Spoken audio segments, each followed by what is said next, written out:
जय श्री राधे।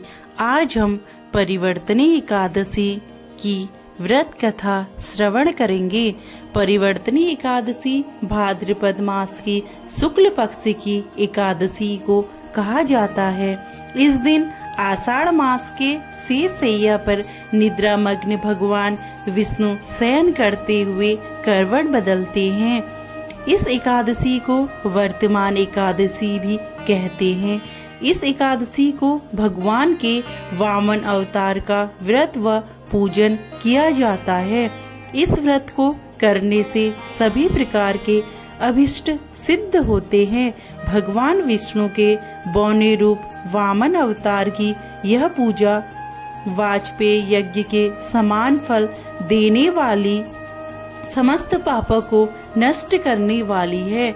इस दिन लक्ष्मी माँ का पूजन करना श्रेष्ठ माना जाता है, क्योंकि देवताओं ने अपना राज्य को पुनः पाने के लिए महालक्ष्मी का ही पूजन किया था। इस दिन व्रती को चाहिए कि प्रातः स्नान से निवृत्त होकर भगवान वामन जी की प्रतिमा स्थापित करके मत्स्य, कूर्म, वाराह आदि नामों का उच्चारण करते हुए गंध, पुष्प आदि से विधि पूर्वक पूजन करें। फिर दिन भर उपवास रखें और रात्रि में जागरण करें। दूसरे दिन पुनः पूजन करें तथा ब्राह्मण को भोजन कराएं व दान दें। तत्पश्चात स्वयं भोजन करके व्रत समाप्त करें। आइए सुनते हैं व्रत कथा। युधिष्ठिर कहने लगे कि हे भगवान, भाद्रपद शुक्ल एकादशी की क्या नाम है, इसकी विधि तथा इसका महात्म्य कृपा करके कहिए। तब भगवान श्री कृष्ण कहने लगे कि इस पुण्य, स्वर्ग और मोक्ष को देने वाली तथा सब पापों का नाश करने वाली उत्तम वामन एकादशी का महात्म्य मैं तुमसे कहता हूँ। तुम ध्यान पूर्वक सुनो। यह एकादशी जयंती एकादशी भी कहलाती है। इसका यज्ञ करने से वाजपेय यज्ञ का फल मिलता है। पापियों के पाप नाश करने के लिए इससे बढ़कर कोई उपाय नहीं है। जो मनुष्य इस एकादशी के दिन मेरी वामन रूप की पूजा करता है, उससे तीनों लोग पूज्य होते हैं।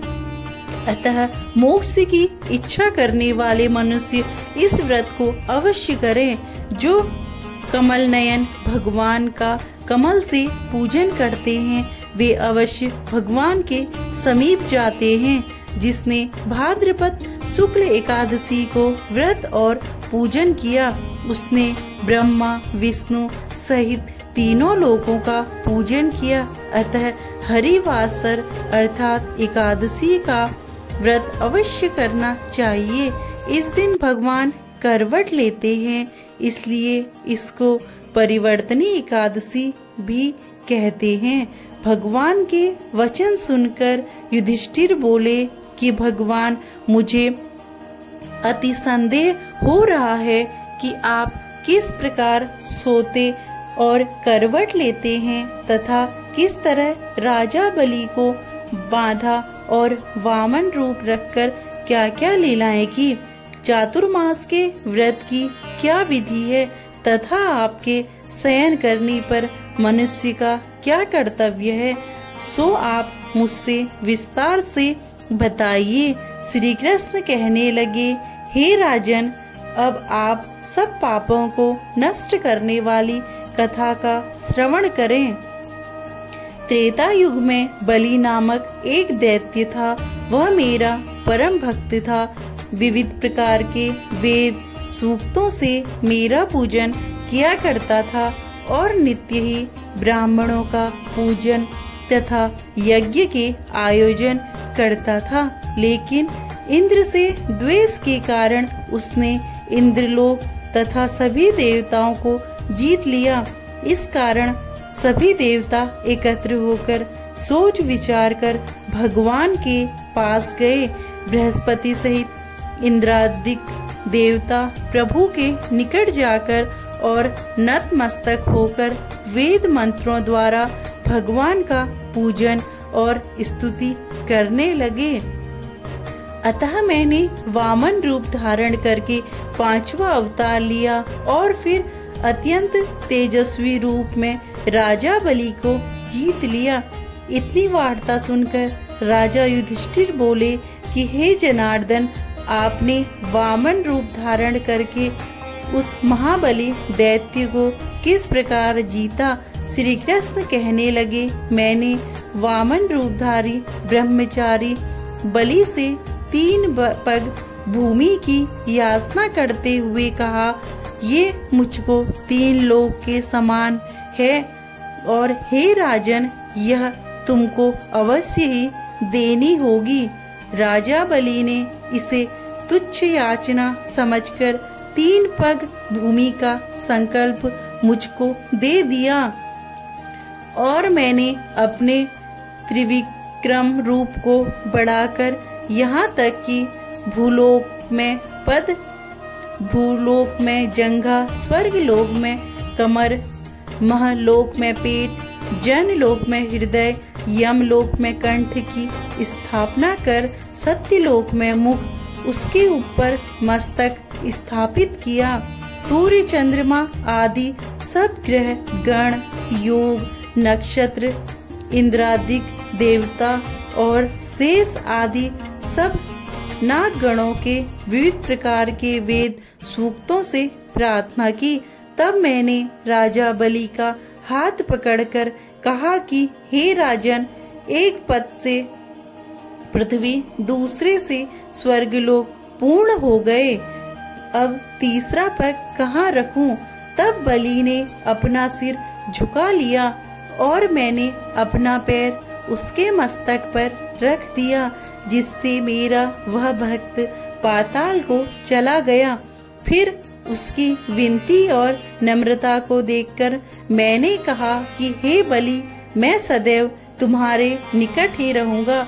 विरोचन पुत्र बलि से कहने पर भाद्रपद शुक्ल एकादशी के दिन बलि के आश्रम पर मेरी मूर्ति स्थापित हुई। इसी प्रकार दूसरी क्षीर सागर में शेषनाग के पृष्ठ पर हुई। हे राजन, इस एकादशी को भगवान शयन करते हुए करवट लेते हैं, इसलिए तीनों लोकों के स्वामी भगवान विष्णु का उस दिन पूजन करना चाहिए। तांबा, चांदी, चावल और दही का दान करना उचित है। रात्रि को जागरण अवश्य करना चाहिए। जो विधि पूर्वक इस एकादशी का व्रत करते हैं, वे सब पापों से मुक्त होकर स्वर्ग में जाकर चंद्रमा के समान प्रकाशित होते हैं और यश पाते हैं। जो पापनाशक इस कथा को सुनते हैं, उनको 1000 अश्वमेध यज्ञ का फल प्राप्त होता है। इस एकादशी के दिन जो व्यक्ति व्रत करता है, उसे भूमि दान करने और गाय का दान करने के पश्चात मिलने वाले पुण्य फलों से अधिक शुभ फलों की प्राप्ति होती है। इस व्रत में धूप, दीप, नैवेद्य और पुष्प आदि से पूजा करने का विधि विधान है। एक तिथि के व्रत में 7 कुंभ स्थापित किए जाते हैं। 7 कुंभों में 7 प्रकार के अलग अलग धान्य भरे जाते हैं। भरे जाने वाले धान्यों के नाम इस प्रकार हैं: गेहूं, उड़द, मूंग, चना, जौ, चावल और मसूर। एकादशी तिथि से पूर्व की तिथि अर्थात 10वीं तिथि के दिन इनमें से किसी धान्य का सेवन नहीं करना चाहिए। कुंभ के ऊपर विष्णु की मूर्ति रखकर पूजा की जाती है। इस व्रत को करने के बाद रात्रि में विष्णु जी के पाठ का जागरण करना चाहिए। यह व्रत 10वीं तिथि से शुरू होकर 12वीं तिथि तक जाती है, इसलिए इस व्रत की अवधि सामान्य व्रतों की तुलना में कुछ लंबी होती है।